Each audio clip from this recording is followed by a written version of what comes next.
You ask Tiger to solve. This deals with linear equations with one unknown. The final result is x equals -5.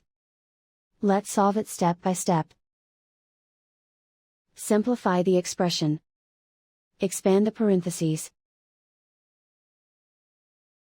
Multiply the coefficients. Simplify the arithmetic.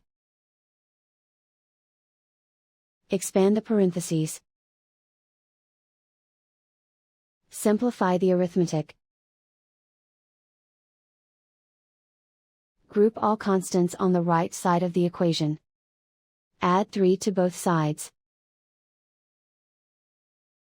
Simplify the arithmetic.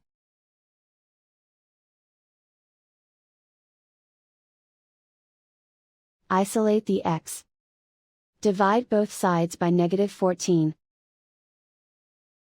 Cancel out the negatives. Simplify the fraction. Move the negative sign from the denominator to the numerator. Find the greatest common factor of the numerator and denominator.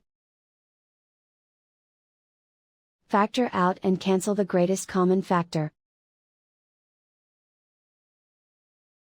And so the final result is x equals -5.